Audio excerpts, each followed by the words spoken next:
Good night and welcome to Mindful Live 113. I am your host, Nathan Springer. Thank you for being here. It's a pleasure being here. I like being here. It is the 25th of July, 2022. And tonight we're talking protests and recusals. We'll get to the recusals after. But the protests came up as a topic over on TikTok. Good night, big man. Okay. Protesting with violence is vital, Stefan says over there on TikTok. And that's where the topic was raised. How do you protest? And I was mentioning, as I've said before, that I don't think these violent style protests get the results done. I think the vast majority of them end up, history does not prove that, Stefan, but we'll get to that just now.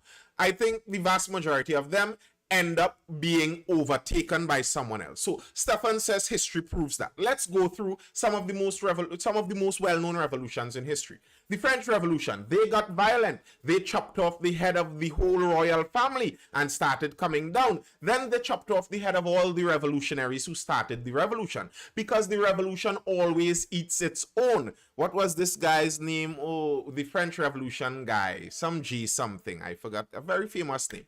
And he got his head chopped off in the end. So the French Revolution cut off the head of the royal family, then took over the whole France, and within one generation, France went back into being ruled by an emperor, Emperor Napoleon, who took France into basically what was a world war to them in a kind of way back then, a war across all of Europe. So that's what happened from that violent revolution. The Russian Revolution, where did that go? Martyrs are spelled with a Y, by the way. Martyrs. And the Russian Revolution, yeah, they took that over and killed the Tsar, killed the Tsar's daughter, killed everyone down to the servant. Everybody dead. Everybody dead. Then within short time, you have Lenin, you have Stalin, and you have over 100 million people starving to death. The violence never works. Violence isn't successful at winning social revolutions. There have been numerous studies done. One of the best studies done was done during the civil rights movement during the 60s in the United States. And you could have tracked support for the civil rights movement by how violent the protests got. When the protests were non-violent and you saw the police attacking peaceful protesters and you saw racists beating up on people just drinking water, the support for them spiked.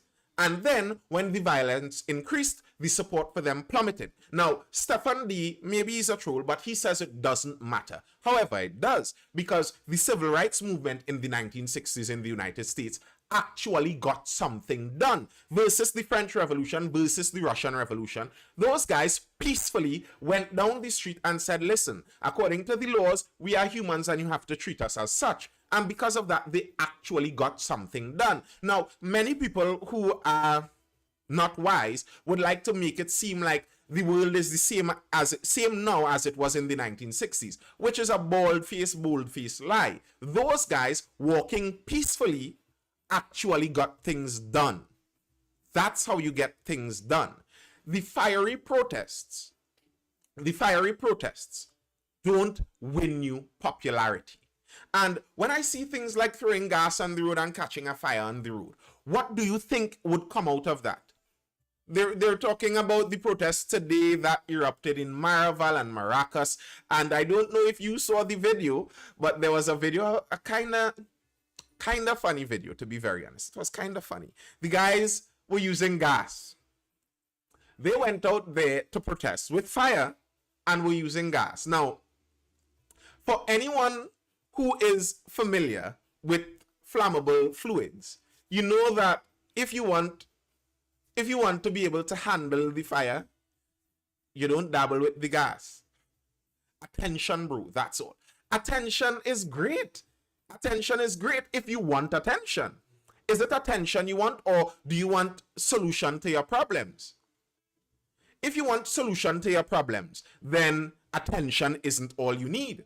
Like, I mean, if all you want is attention, that's fine. If you go to the top of Nicholas Towers, somehow sneak out and launch yourself from there, and you die a gruesome death at the bottom, you will get loads of attention. You may make a world international story, but what benefit would that give you?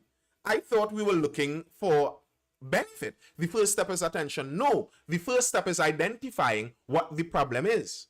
You see, then is why people get used. Then is why zealous people get used by political people. Then is how you get used. You see, you go out thinking that, yeah, what we really want here is attention. We need to wake up the government. When the government see that we really serious and burning down the country, yeah, that's when Rowley them go take we seriously. Yeah. And you aren't even able to identify what you think the problem is. So even if Dr. Rowley were to take you seriously and bring you to a meeting and tell you, okay, list for me what you want. You're like, I find the country not running good in a Rowley. No, the first step is to identify the problem. If you cannot identify the problem, you don't know what the solution might be. True, we always get used by the government every day. Get the attention and a news reporter interview them and they won't put two sentences together. That's my problem. That I don't know how many of you were in the live when I spoke about the Betham residents and what they did when that was a couple weeks ago. They did that. And I was saying, listen, okay, if you want to hold the country to ransom, there must be a ransom demand. Okay. What do you want? You're going to burn the roads, and what do you want? Please just open up if you don't agree. Doesn't make it wrong. I am not saying anything about wrong or right. I have nothing. I never mentioned wrong or right here, you know. I am talking about effective. If you want to go into the wrong or right, we can go into that. I'm talking about effective because I was of the assumption that people wanted to get things done. People wanted change. If you want to get things done, there's one way to do it. If you want to just make noise and get attention, that's fine. By all means, go and do that. We're trying to get things done. And if you want to get something done in a protest, there's a way you go about things. So there are some protests that got violent and people won. There's basically one revolution that won. One revolution that I am aware of in recent modern history that actually succeeded. One revolution. The American Revolution. And there are several reasons for that. For one, when the states, the British colonies back then in 1770s, Cuba, no, not Cuba. I wouldn't consider Cuba one. I know that some people who are favorable to communist tendencies look at Cuba and think that it's a success and it's only the US evil has it down, but that's not actually true. Not everyone hurting know another way but violence. You see, Stefan D, now you're saying a different thing. I don't disagree with that. Maybe some people who are hurting know violence. You see, Stefan D, what you were supposed to do, you were supposed to be in the live where I spoke about that very same thing, where we broke down Martin Luther King Jr.'s statement, where he said riots are the voice of the unheard. He said that. Now, MLK Jr. was a staunch proponent of peaceful protests because he understood that's how you get things done. But he was also the one, that's okay, I don't mind repeating it.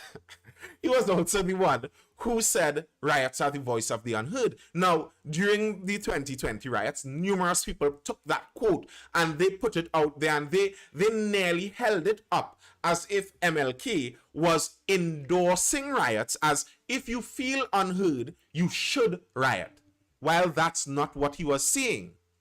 He was warning societies that if you force certain groups and sectors of the society to feel unheard, they are going to resort to violence. And in that, I agree. So from a societal point of view, if you are asking me my views in society, of course, I think we should pay attention even to the Betham residents when they burn the road. And I don't like them burning the road, but you should pay attention to them because they have legitimate grievances. And if they do not feel like their grievances can be heard, obviously they're going to resort to more extreme measures.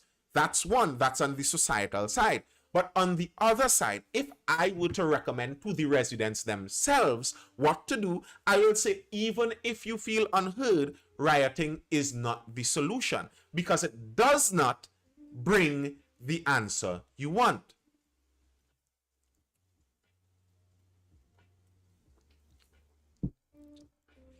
MLK versus Malcolm X's style, which would you choose? Not sure if you ever addressed this. Well, I don't know if there is one to choose as in them opposing each other. There was some opposition in it, but there was also some difference in it. Now, anyway, we'll stray down that road, that's okay.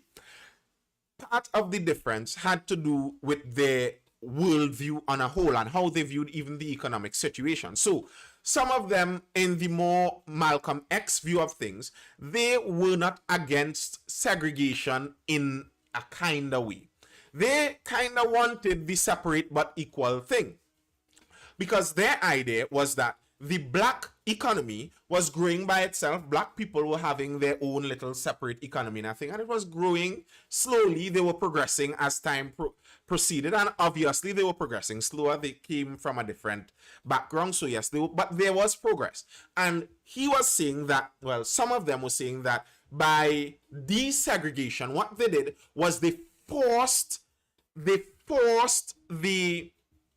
two economies into each other. And if you force the white economy into the black economy, what you did was you forced the black economy as a permanent underclass to the white economy. And that's why they weren't really about the desegregation thing.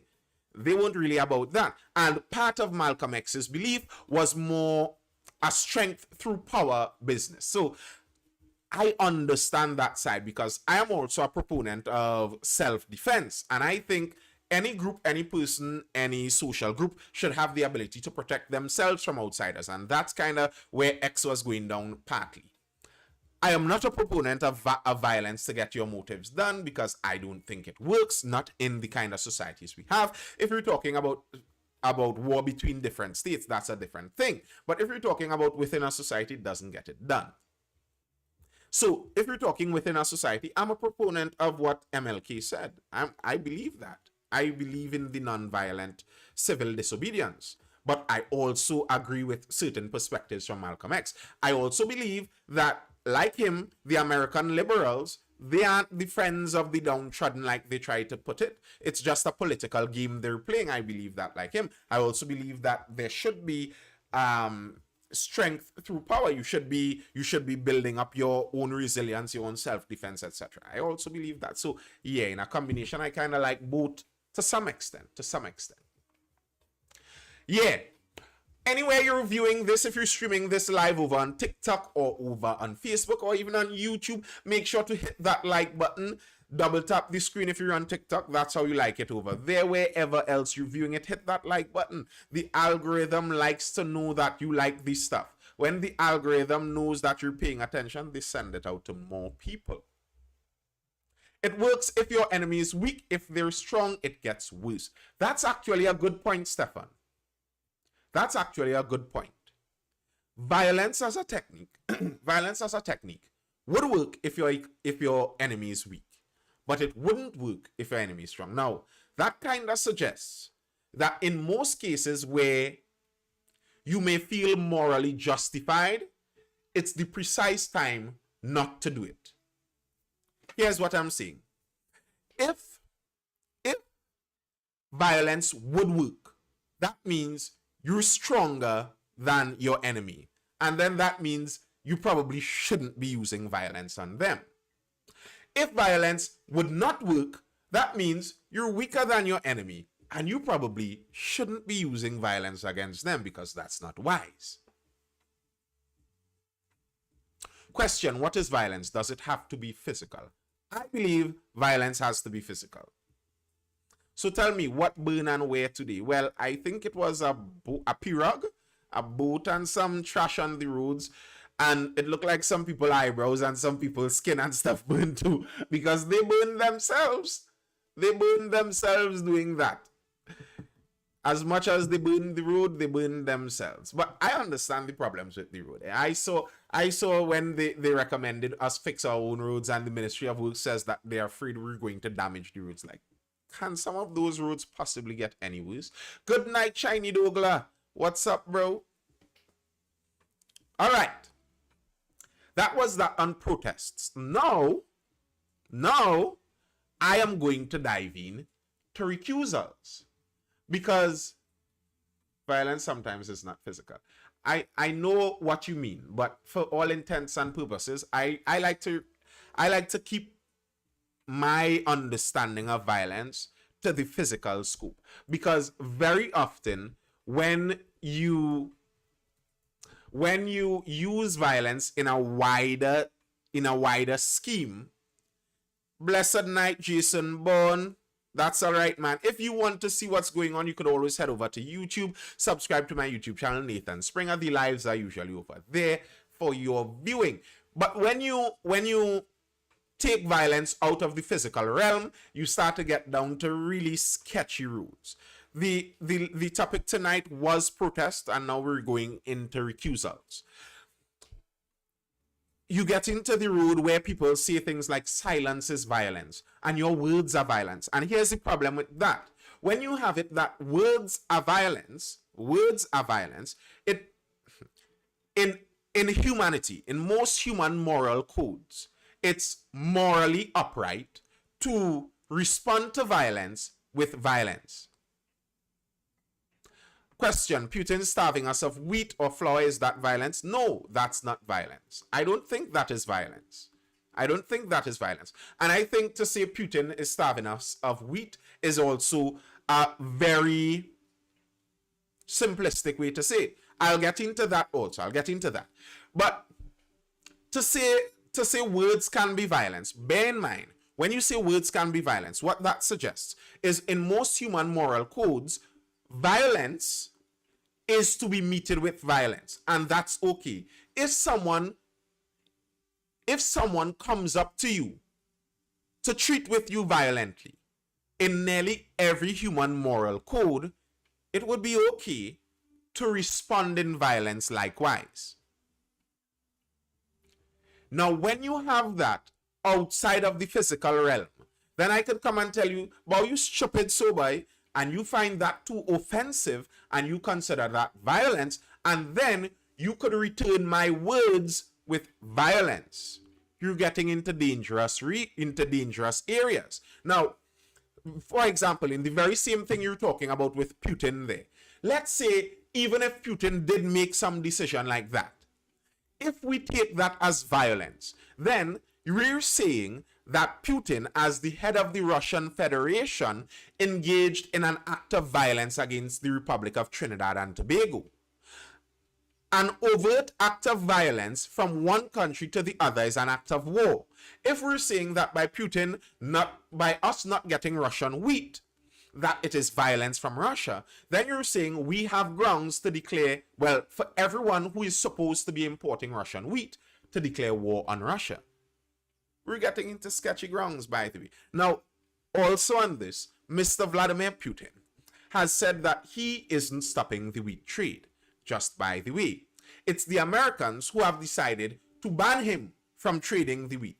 So, if you want wheat and you can get to Russia and get it out of Russia, he will sell you the wheat.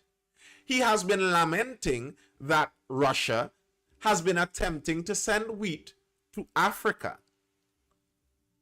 And some of the embargoes, some of the, what you call those? The word is slipping me. Some of them are preventing Russia from getting the wheat out there. So, that's, according to how you, sanctions, thank you very much. Some of those sanctions are doing that. According to how you view that, you might say that it's not violent. If you're saying it's violence, then it might not be violence coming from Putin. It might actually be violence coming from our neighbors over in the United States, as they are the beginning of the sanctions. They're where the sanctions are coming from. So, yeah. Anyway, we're going into into recusals. Recusals, because over the weekend there was some hullabaloo, and this has been bubbling under the surface for a little while now about recusals, because we have several of our cabinet ministers recusing themselves from issues. Recusals come usually in the legal... Recusals come, yes, like Venezuela. Recusals come usually in the legal fraternity, because if you're a judge, good night, Jonty. If you're a judge, if you're a prosecutor, you're a defense lawyer, some kind of something in the legal fraternity, usually judge or prosecutor, and the case involves one of your friends, some family member, or it involves a business you own or a business you have stake in or something like that. No one wants you deciding the law on that matter because they don't think you will be fair on it. So you recuse yourself. You say, okay, okay, I will not get into this. I pull myself back. Now, just by the way, a judge not recusing himself cost us the case in Piaco. And it cost us the case against a former prime minister who got $1 million from Clico and said that it was his wife. A judge not recusing himself cost us those cases, just by the way. But our parliamentarians under this new government have been doing quite a good job of recusing themselves. A really good job. Now, some people are asking if it's too good of a job. Because I think the number is 260 something recusals, if I remember it correctly. Let's go in there. Young, I did nothing wrong. Young on cabinet recusals, true, but can we uphold these judges? Good luck with that. The judge who did that is deceased, by the way. So even if we wanted to, we cannot do him anything now. Young says he did nothing wrong. This is Minister Stuart Young we are talking about here. Energy Minister Stuart Young yesterday rejected any suggestion or insinuation that his recusals from participating in cabinet discussions due to a conflict of interest were in any way questionable or an indication of wrongdoing on his part. For it to be suggested that my recusing myself from discussions, deliberations, and decisions on cabinet notes is an indication of wrongdoing on my part is completely misleading, wrong, and malicious. As, ironically, the purpose of recusing oneself is to avoid conflict of interest and wrongdoing, he said yesterday as he responded to the Sunday Express front page storyline, Chief Cabinet Recusers, which focused attention as well as on him as well as local government minister Faris Al-Rawi. Young has recused himself from cabinet deliberations. They have 98 here, but I believe it's 97 times since becoming a minister of government in 2015, according to information provided to the cabinet secretariat. 97 times he recused himself. Now when you think about that, recusing yourself is a good thing. If you have a conflict of interest, and that's what Mr. Stuart Young is saying here, if you have a conflict of interest, you should be recusing yourself. That's the right thing to do. So why is this an issue? Shouldn't we be praising our government ministers for recusing themselves? Well, it has become an issue because of the number of recusals. When you see 97 recusals, you start to wonder a bit. Because really and truly, just about every government has recusals. Every government has recusals. The previous administration had recusals. You're supposed to have recusals. But not this much. That's the new development. And here's what you could wonder about here. If you're recusing yourself 97 times, it starts to make me wonder if the case might be that companies around you with vested interests in you, or you having vested interests in them, seem to be doing just all too much government business. Why are you just so connected that the only companies the government can do business with are all companies associated with you? Are you just so well connected? And the thing is, even if you recuse yourself, you and the other cabinet ministers are by and large friends. Not so? You're supposed to be by and large friends. And if you're friends, can't you say that maybe your friends would be looking at your best interest too? I'm serious, it's a question I'm wondering about. If it's your friend, even if you recuse yourself,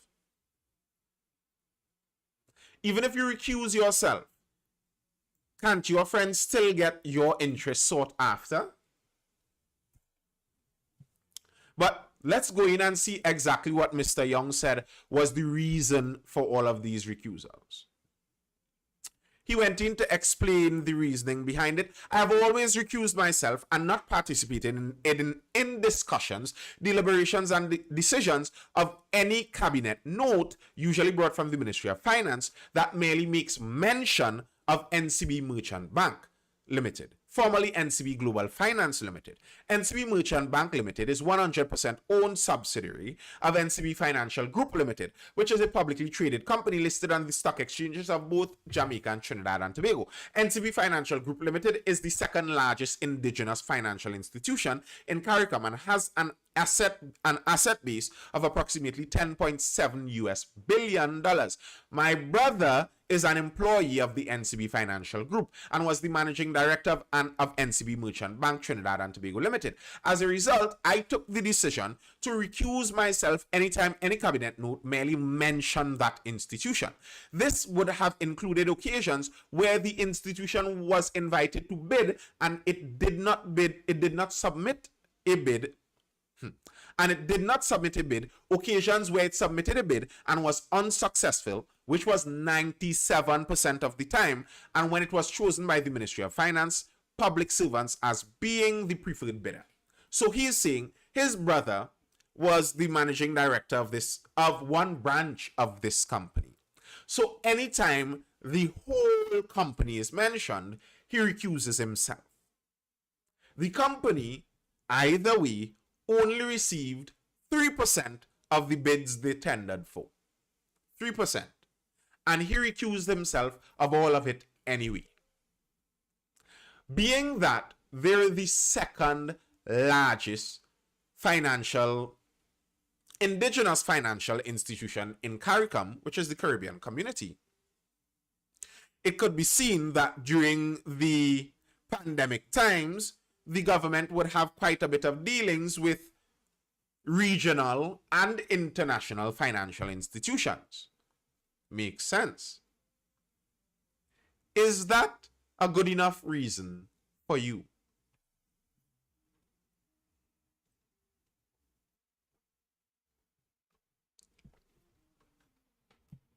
Is that a good enough reason for you? That's a mindful. If NCB is such a large company that yes, you're quite late, sir, that they're very likely, very often being mentioned in cabinet notes. And he recuses himself every single time they're mentioned.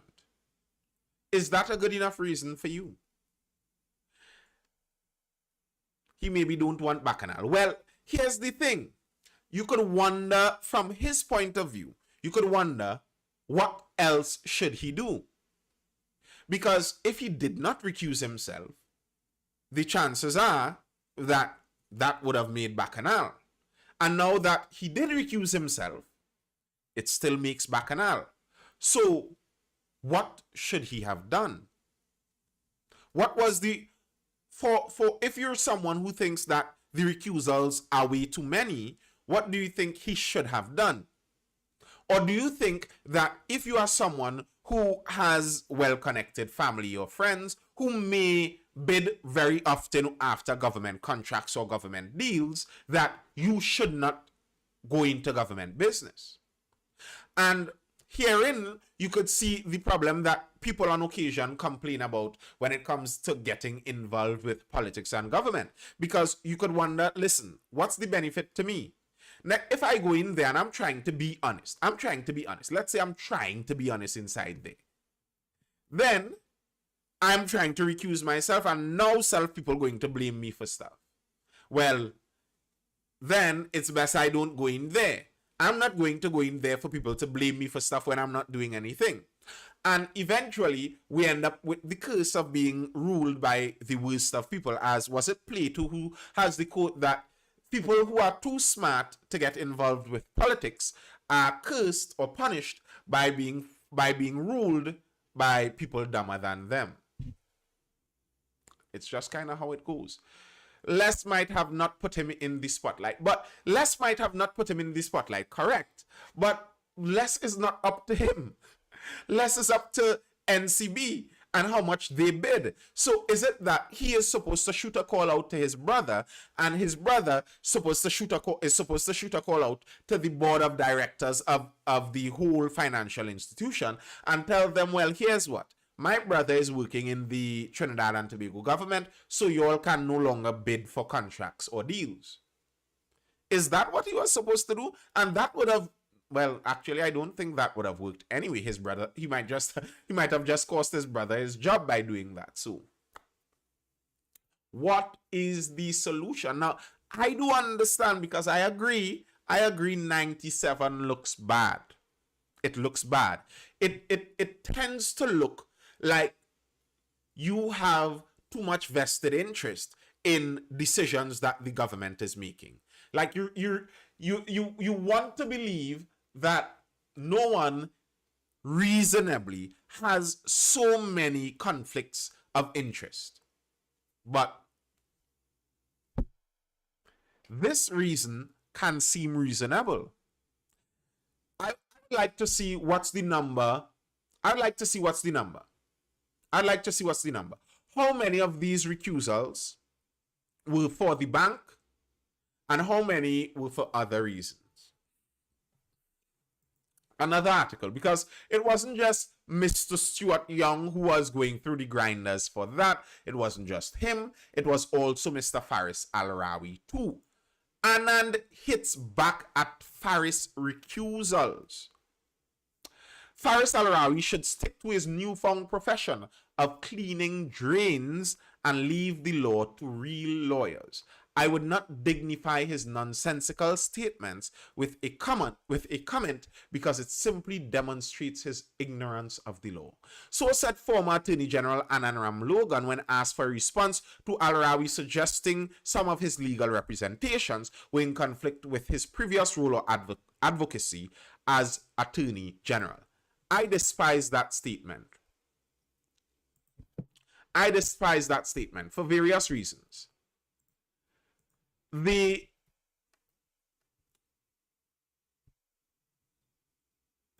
connotation that he should go back to cleaning drains and leave law for the real lawyers kinda tells you something about how they view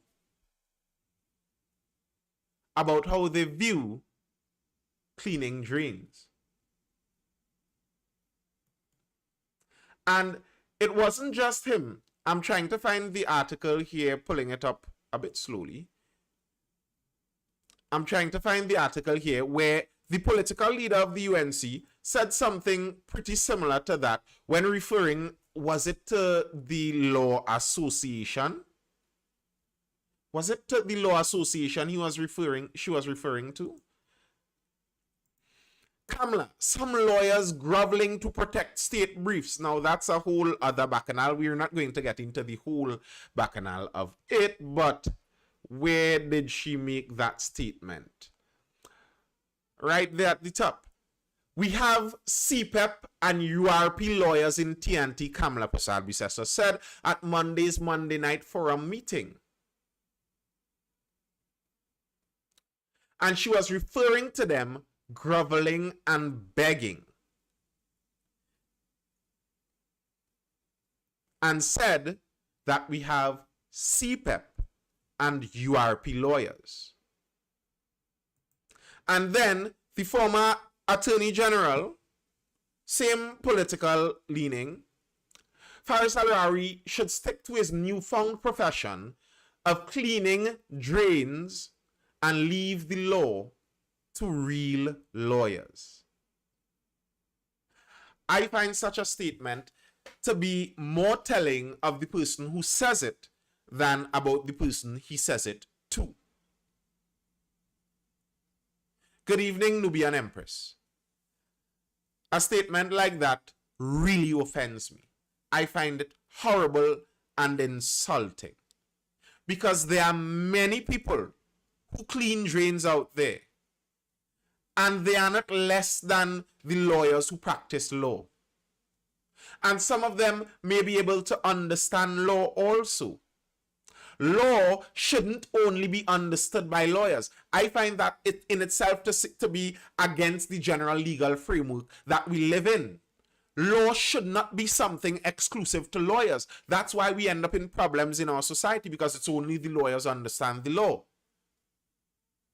That's why the lawyers, some lawyers of that kind of ilk, feel like it's their job, it's their responsibility, it's their right to take advantage of if a drain cleaner happens to end up on the wrong side of the law and happens to end up crossing path with a lawyer, they will decimate you and take you for everything you have because they hate you and they look down on you. The saddest part in some of that is that some of these people come from ancestors who did the very same thing. And by saying that, they are spitting on their own ancestors. I despise this kind of thinking. I despise it. And then, to compound on that, the fact that many of these drain cleaners may be way more honest than these very same law practitioners. Because the point that Mr. Al-Rawi was making, that Mr. Ram Logan was trying to throw away here, the point that he was making was that this very same former Attorney General has some things that seem close to conflict of interest. The Privy Council, the highest court in Trinidad and Tobago, the highest court in the Commonwealth, probably one of the most well-known courts in the world, long track record. They had to raise a bit of concern about that former Attorney General and his representations, because that former Attorney General was representing cases. That former Attorney General was representing cases that would have been caused by decisions made when he was in cabinet. Those were the allegations. There were cases raised against Petrotrin. There were cases raised on a law written by his government, and then he went in to say that the law was unconstitutional. You're understanding the kind of conflicts of interest that were being alleged. And numerous cases, it seemed, if you read enough papers, you would see that numerous cases seemed like he was heading directly for the loopholes created by whoever wrote those laws. And it just so happened that he was around in the cabinet when those laws were being written. He was the Attorney General. And that is the allegation that Mr. Al-Rawi is throwing back that way. That who are you to talk about conflicts of interest when...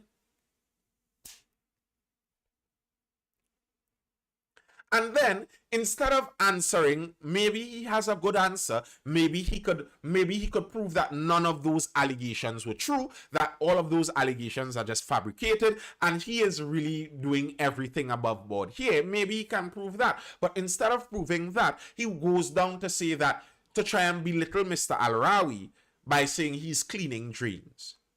And the thing with this, the reason that doesn't make any sense to me is because Mr. Al-Rawi's job isn't even to clean drains. Mr. Al-Rawi is a multi-millionaire. Everyone in Trinidad knows this. By saying something like this, you are not insulting Mr. Al-Rawi. because he doesn't actually clean the drain other than for a photo shoot. He may clean the drain for a photo shoot, get his hand rinsed off, and step into his Range Rover or Jeep or Porsche or whichever vehicle he drives. He is not the drain cleaner. You are not insulting him by saying things like that. You're insulting the person who actually has to clean the drain after Mr. Al-Rawi posed with the long rake for the picture. All right, take off the glove. Here you go, ma'am. And somebody's mother is down there cleaning the drain. And she isn't ashamed of it, probably, because she's making an honest living and she's cleaning that drain. But she's the one you're insulting when you say things like that. I find that so offensive. I find that horrible. And when I pin that with what the opposition leader herself said, now bear in mind she did walk back these statements after saying that she isn't trying to say URP and CPEP are groveling or anything like that, but she already said it. From the abundance of the heart, the mouth speaks. For those of you who know where that's from. We have CPEP and URP lawyers in TNT. Now, bear in mind, Kamala Prasad-Bissessar is a lawyer. Anand Ramlugan is a lawyer. You see where the comparisons go. CPEP and URP, lawyers. Drain cleaner, lawyers. You're seeing where the comparisons go. You're seeing where their comparisons go. And situations like this, ideas like this, thinking like this is what helps to keep Trinidad down. This is what helps to keep Trinidad down. Because people don't look on variety of jobs as being essential, as being necessary, as being beneficial. If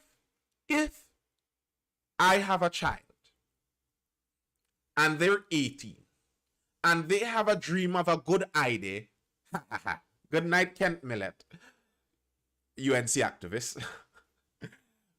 And I have a dream. My 19-year-old child has a dream of opening a drain cleaning business. And then I see the connotation in our society of lawyer versus drain cleaner. And I am wrapped up in the general move of the society as promulgated and propagated from our leadership. What am I going to tell my child? What is my advice going to be for my child? How am I going to advise them in job seeking? How am I going to advise them in how to go after different portfolios? How am I going to advise them in how to respect different portfolios? What's my advice going to be? That's pathetic. It is quite pathetic. And the reason things like this could happen, the reason they can get away with saying things like this, because the sad part is there may be drain cleaners, there may be URP workers, there may be CPEP workers.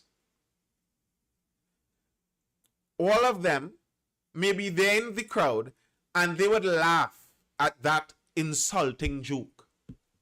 Because it's my side now, boy. My side. That's what political tribalism gets you. You're unable to see the differences. You're unable to see when your side is feeding you poison. You're unable to see that. You're unable to see when your side is feeding you poison. You're unable to see when the side opposing to you may have the antidote to it. You are blinded.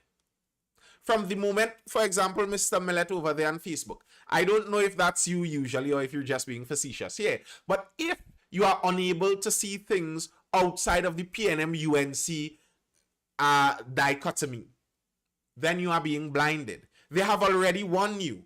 If they have you already thinking that the only way is for and against, they have already won you into that. Wannabe tech guy says I'm a drain cleaner, by the way. Well, I am a drain cleaner too. I clean the drains by me. Then they ask for the same drain cleaner to vote for them. Yes, they do. They're bold like that. They're bold like that. Insult the drain cleaner, insult the URP worker, insult the CPEP worker, and then come back to tell you, hey, come vote for me. I'm also learning to be a software engineer. Those two are not mutually exclusive. And I hope as the world progresses more, we see more and more things like this, where who is to say that a lawyer can't be a drain cleaner also? Kent Millett, what's your take on the PM calling lawyers bottom feeders? I would not say all lawyers are bottom feeders. That is not true, but there are some lawyers who are very clearly bottom feeders. I didn't hear the commentary talking about. Maybe you could send me the article with that. I didn't hear that comment directly. So I don't know if you are saying it to all lawyers. Now, I don't think he was saying it to all lawyers, because I think the Prime Minister will be well aware that there are numerous lawyers inside of his cabinet. So if he's saying all lawyers are bottom feeders, then he's talking about the lawyers in his cabinet too. I suppose he was talking about some lawyers being bottom feeders. And if that is the case, that is very true. There are some lawyers who specialize in finding loopholes. One of the things that kind of offends me, I'm watching it here in Trinidad, and I read about it in the United States. Some of the immigration lawyers who go out of their way. The man says I'm media trained. I spun that. Well, maybe I'm a good spin doctor. Maybe I am. And some lawyers who go out of their way to look for loopholes in immigration, to look for loopholes to sue the government. And they're from the country. They're not looking for ways to benefit. They're not looking for ways to advance the country. They're looking to see if someone in the government didn't dot an I or cross a T, or they forgot a full stop somewhere, and then they're looking to sue the government for millions of dollars. I will call that behavior bottom feeding. Now, the thing is, it is not illegal, and it's part of the legal profession. And by all means, if that's what you want to do, that's what you want to do. Bottom feeders are bottom feeders, but I will call that bottom feeding. As I said, this is my statement. I am not talking about the Prime Minister's statement, because I don't know what it was. I preface this by saying this is my statement. I don't know what his direct statement was. All right. I had the privilege to be in my friend's dad's house, who is a lawyer, and they are well read. I once wanted to be a lawyer, but realized it wasn't a fun profession. It could be fun. It could be fun. Just be that if that's your dream. Yeah. All right.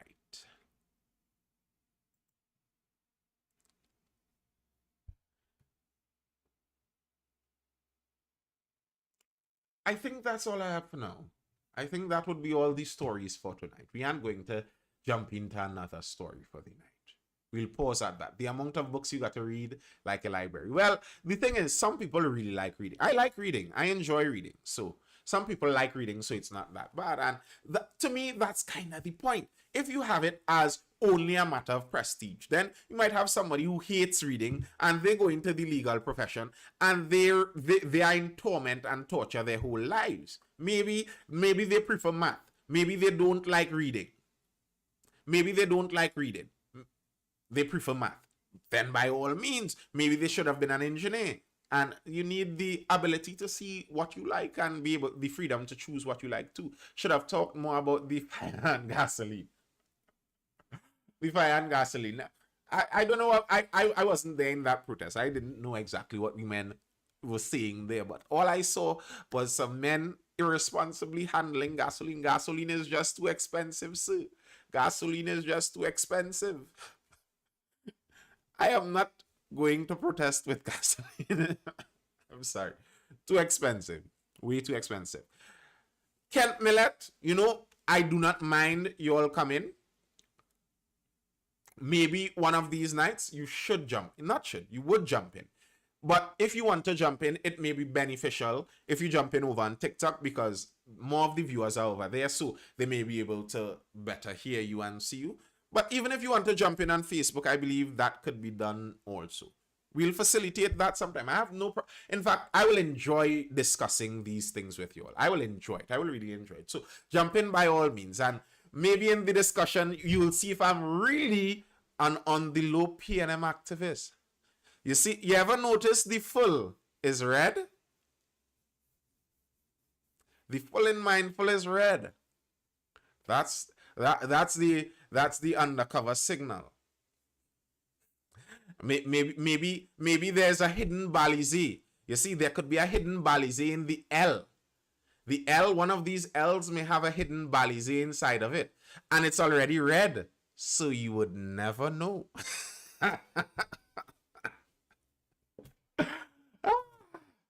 Oh, yes. Oh, yes.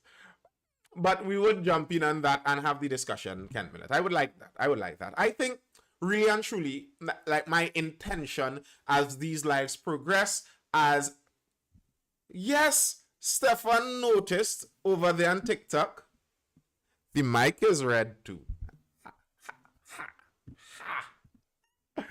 Wow, good point. Good point. And to burn a boot, that was an expensive. Yes, it was a very expensive. That made me raise some questions, interesting. I had those questions interesting. It was an expensive protest. Now, I do not know this to be fact. I am just speaking as my mind was flowing looking at those protests. I do not know this to be fact. Let me just go on from here now. When I look at protests, there are demographics that generally are engaged in social activities. Most protests are not numbered by young adult males. If you're looking for a demographic that generally protests, the young adult male is a rare demographic, by and large, generally. So when I see protests with majority young adult males involved in more